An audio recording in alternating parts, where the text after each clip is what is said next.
Aspirants, उम्मीद है आप लोग खैरियत से होंगे और स्टडीज़ जो है वो आपकी अच्छी जा रही होंगी। अच्छा, पिछले लेक्चर में हम जो है वो बात कर रहे थे फिनोमिना ऑफ द सोशल कंस्ट्रक्शनिज्म, ठीक है। उसमें हमने कुछ ख़ास किस्म के जो है वो पहलू हैं उनको हमने डिस्कस किया। मैंने आपके साथ बात की कि हम किस तरीके से सोसाइटी जो है वो क्या करती है, जेंडर के रोल को डेवलप करती है।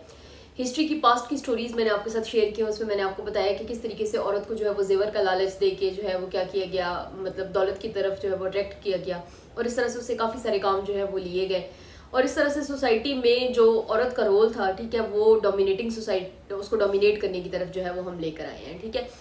अच्छा, आज जो है वो हम क्या करेंगे, उसकी कुछ स्पेसिफिक पहलू हैं उनके ऊपर हम बात करेंगे। और सबसे पहला हमारे पास जो पहलू है वो हमारे पास क्या है, जेंडर परफॉर्मिटी का, ठीक है, कि किस तरीके से जो है वो क्या करता है, जेंडर अपने रोल को परफॉर्म करता है और फिर किस तरह से जो है वो क्या होता है कि वो उसकी लाइफ का एक जो है वो क्या बन जाता है, हिस्सा बन जाता है। और क्या करते हैं कि हम सोसाइटी जो है वो क्या करती है, उसको एक खास किस्म का रोल असाइन कर देती है और वो फिर आहिस्ता आहिस्ता उसको क्या होता है, उसकी ड्यूटीज़ के अंदर वो चीज़ शामिल हो जाती है, ठीक है। तो इसमें हम बात करेंगे कि मतलब देखिए कि सोसाइटी जो है वो क्या करती है, मतलब बच्चा जब क्या होता है वो पैदा होता है तो उसको नहीं मालूम होता कि मेरे साथ जो है वो मैंने आगे प्रिवेल करना है, तो मेरे साथ आगे सोसाइटी में जाके मेरा क्या रोल होगा, ठीक है। सोसाइटी उसको बताती है, ठीक है, कि आप जो है वो क्या है, मेल हैं या आप फीमेल हैं, या आप जो है वो क्या है, ट्रांसजेंडर हैं, और आपका सोसाइटी के अंदर क्या रोल होगा, ठीक है। सोसाइटी क्या करती है कि उससे काम लेना शुरू कर देती है, मुख्तलिफ किस्म के काम लेती है और फिर आहिस्ता आहिस्ता क्या बन जाते हैं, वो उसकी रिस्पॉन्सिबिलिटी बन जाते हैं। मैं आपको उसकी एक एग्जाम्पल देती हूँ कि 10 साल की एक बच्ची है, ठीक है, वालदा उसको क्या कहती है कि आप किचन में जाएं और आप जाकर चाय बनाएं, ठीक है। वो पहली मरतबा खुशी खुशी में जाएगी और वो जाकर क्या करती है, चाय बनाती है। चाय बनाने के बाद क्या करते हैं, उसको अप्रिशिएट करते हैं उसके घर वाले, उसके भाई, उसकी फादर, उसको सारे, उसकी वालदा उसको अप्रिशिएट करेंगे, उसको कहेंगे कि जी बिल्कुल ज़बरदस्त, आपने बहुत अच्छी चाय बनाई है, ठीक है। अब वो क्या हो जाएगी, बच्ची इस बात से खुश हो जाएगी। अब नेक्स्ट टाइम क्या होगा कि उसको वो फ्यूचर में उसको वही काम जो है वो क्या बन जाएगा, उसका एक रोल बन जाएगा। कैसे रोल बन जाएगा कि अब क्या करेंगे, उसको नेक्स्ट डे वो फिर दोबारा चाय बनाने के लिए कहेंगे, वो नेक्स्ट डे दोबारा वो चाय बनाएगी। अभी वो ये सारे काम क्या कर रही है, खुशी खुशी में कर रही है, ठीक है। लेकिन क्या होगा कि अल्टीमेटली वो एक रोल उसको असाइन हो जाएगा और इस तरह से उसको ये पता चल जाएगा कि किचन में चाय जाकर बनाना जो है वो क्या है, मेरी ड्यूटी है। तो हम क्या करें कि मतलब यकदम से उसके ऊपर प्रेशर नहीं डाल रहे, यकदम से हम उसको ये नहीं कह रहे हैं कि आप उठो और आप जाके जो है किचन के अंदर काम जाके करना शुरू कर दो और ये सारी रिस्पॉन्सिबिलिटीज आपकी हैं, नहीं। बल्कि क्या किया जा रहा है, उसके रोल को आहिस्ता आहिस्ता जो है वो क्या किया जा रहा है, कंस्ट्रक्ट करने की कोशिश की जा रही है। अब हम बात जाते हैं मेल की तरफ, ठीक है। छोटा सा बच्चा होगा, आप उसको कहेंगे कि जी जाएं जाके जो है ना वो दही लेके आनी है, ठीक है। हमारे अमूमन घरों में क्या होता है कि जो छोटे बच्चे होते हैं उनको अमूमन जो बाहर की छोटे मोटे सौदे सेल्फ लाने के लिए उनको भेजा जाता है, क्योंकि बड़े काम जो है वो क्या करते हैं मेल मेंबर जो है, जो उनके घर के बड़े मर्द होते हैं वो करते हैं, और जो छोटे छोटे बच्चे होते हैं उनको अमूमन क्या किया जाता है, बाहर दुकान पर भेजा जाता है और उनसे मुख्तलिफ किस्म की चीज़ें मंगवाई जाती हैं, ठीक है। आप एक दफ़ा बच्चे को भेजें, उसको बिलफर्ज आप उसको कहते हैं कि दही लेके आए, ठीक है। वो एक दिन जाएगा, वो जाके दही लेके आएगा। अब क्या होगा कि नेक्स्ट डे उसको फिर जाना पड़ेगा, थर्ड डे वो फिर जाएगा। मतलब इस तरह से क्या हो जाएगा कि आहिस्ता आहिस्ता आप उसको एक रोल की तरफ, उसको आप एक रोल असाइन कर रहे हैं कि अब नेक्स्ट जो है वो क्या है कि बाजार से कोई भी अगर चीज़ लानी है, कोई छोटा मोटा सौदा सल्फा अगर वो लेके आना है, तो वो क्या है, आपकी जिम्मेदारी है, ठीक है। तो इस तरीके से हमने क्या किया, उसको एक रोल जो है वो क्या कर दिया, हमने असाइन कर दिया, ठीक है। जिस तरह से वालदा जो है वो क्या करेंगी, वो कपड़े धोने लगेंगी, तो वो फिर क्या करती हैं कि जब बच्चियां जरा थोड़ी सी छोटी होती हैं, उनको वो आहिस्ता आहिस्ता क्या करती हैं, अपने साथ उस काम के ऊपर लगाना शुरू कर देती हैं।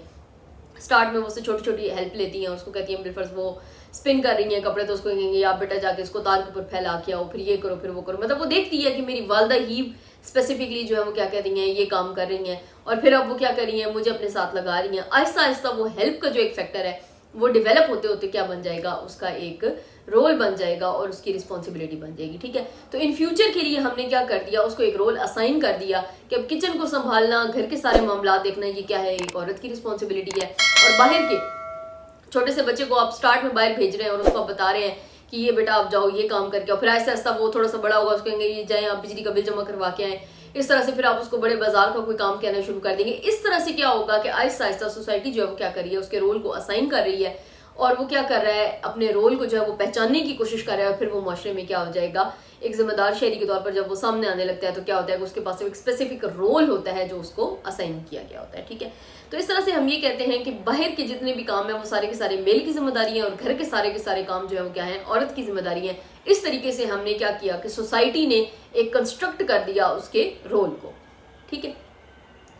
आगे हम जब चल के बात करते हैं तो फिर दो किस्म की अप्रोचेस जो है वो क्या होती हैं, हमारे सामने आती हैं, ठीक है। नंबर 1 पे हम बात करते हैं फेमिनिस्ट अप्रोच के बारे में, ठीक है। और दूसरे नंबर पे हम बात करते हैं एंटी फेमिनिस्ट अप्रोच के बारे में, ठीक है। तो सबसे पहले हम ये देखेंगे कि फेमिनिस्ट अप्रोच जो है वो क्या कहते हैं, इस बारे में क्या कहती है, और फेमिनिस्ट जो है वो कौन लोग होते हैं और किस तरीके से वो बात कर रहे होते हैं। मतलब अमूमन हम एक मतलब जब हम फेमिनिस्ट का लफ्ज़ यूज़ करते हैं ना, तो इसे ऐसे लगता है कि जैसे हमने क्या किया है कि मर्द के सारे राइट्स को जो है वो क्या किया, बिल्कुल दबा दिया और उसको बिल्कुल आपने सोसाइटी से अलग कर दिया, और वुमेन को आपने इतना एम्पावर कर दिया है कि अब वो क्या कर रही है, मिल के बिल्कुल सामने आके खड़ी हो गई है, उसके साथ वो मुकाबलेबाजी की कोशिश कर रही है, हालांकि ऐसा नहीं है, ठीक है। तो अब हम इस चीज़ को समझने की कोशिश करेंगे कि फेमिनिस्ट अप्रोच जो है वो एक्चुअल में चाहती क्या है, ठीक है। तो फेमिनिस्ट अप्रोच की जो है वो क्या है, कुछ स्पेसिफिक उनके रोल हैं और उनकी कुछ जो है वो रिक्वायरमेंट्स हैं जिनके ऊपर वो बात करते हैं, ठीक है। मसलन सबसे पहले मैंने आपको बताया था कि बिल्कुल स्टार्ट के जब हम लेक्चर्स में हम बात कर रहे थे, तो मैंने आपको कहा था कि आपने सबसे पहले क्या करना है, इश्यूज को जो है वो आपने जरूर समझना है, क्योंकि जब तक आप इश्यूज को नहीं समझेंगे, मैंने आपको बल्कि ये भी कहा था कि आपने क्या करना है, एक प्रॉपर अपने पास एक डायरी मेंटेन करनी है और उसमें आपने क्या करना है, 10 से 15 इशूज जो है वो आपके पास लिखे हुए हो। अब वही इशूज जो है, जैसे मैंने आपको उस वक्त जिक्र किया था आपके साथ, कि वो आगे जाके आपके सिलेबस के अंदर आपकी वो सारी चीजें काम आएंगी। अब हम बात करें, क्योंकि फेमिनिस्ट थ्योरी के ऊपर हम आ गए हैं, फेमिनिस्ट अप्रोच के ऊपर हम बात कर रहे हैं, तो अब हम ये देखेंगे कि वो कौन कौन सी चीजें हैं जिनके बारे में फेमिनिस्ट जो है वो क्या करते हैं, बात करते हैं, ठीक है। तो वही जो इश्यूज थे जिनके बारे में हम प्रीवियसली बड़ी डिटेल लेक्चर्स में हम बात कर चुके हैं, अब वही सारे के सारे क्या हैं, फेमिनिस्ट वालों की स्लोगन्स हैं, और वो इनके ऊपर बात करते हैं, उन्हीं को अपने राइट्स डिक्लेयर करते हैं, और वो कहते हैं कि हमने सोसाइटी से ये सारे के सारे राइट्स लेने हैं, ठीक है। तो नंबर 1 पे हम बात करते हैं एजुकेशन की, ठीक है। फेमिनिस्ट जो है वो क्या करेगा, किसके ऊपर बात करेगा, वो बात करेगा एजुकेशन के ऊपर, कि वुमेन को जो है वो क्या होना चाहिए, एजुकेशन उसकी जो है वो अच्छी होनी चाहिए, और उसको आप इतना एम्पावर कर दें कि वो क्या करे कि अपने आने वाले वक्त में, मतलब यानी वो जो एक रोल आपने मर्द के ऊपर डाला हुआ है कि घर की सारी कमाने की जिम्मेदारी जो है वो मर्द की है, उसको क्या करे, वो उसके साथ डिवाइड कर सके, ठीक है। तो ये पॉसिबल नहीं है अगर वुमेन जो है वो क्या होगी, एजुकेटेड नहीं होगी, ठीक है। सेकेंड नंबर पे हम बात करते हैं कि एक जो डिस्क्रिमिनेशन का फैक्टर है, ठीक है। डिस्क्रिमिनेशन में हम बात करते हैं कि हमने क्या करना है कि मर्द और औरत के रोल को हमने क्या करना है, एक दूसरे से अलग नहीं करना है, ठीक है। यानी ये मतलब नहीं है कि बिल्कुल फीमेल जो है वो क्या है, एक सोसाइटी से बिल्कुल एक अलग किस्म की चीज़ है, और मर्द जो है वो क्या है, बिल्कुल सोसाइटी से अलग किस्म की चीज़ है, ऐसा नहीं है। बल्कि क्या है, क्योंकि दोनों ने सोसाइटी के अंदर रहना है, तो दोनों की जो है वो जो इक्वालिटी का लेवल है उसको हमने क्या करना है, मेंटेन करना है, ठीक है। Thank you very much. Next lecture में हम मजीद इसके ऊपर जो है वो इसी थ्योरी को लेकर हम जो है फेमिनिस्ट थ्योरी जो है वो इसको हम लेकर कंटिन्यू करेंगे। Thank you.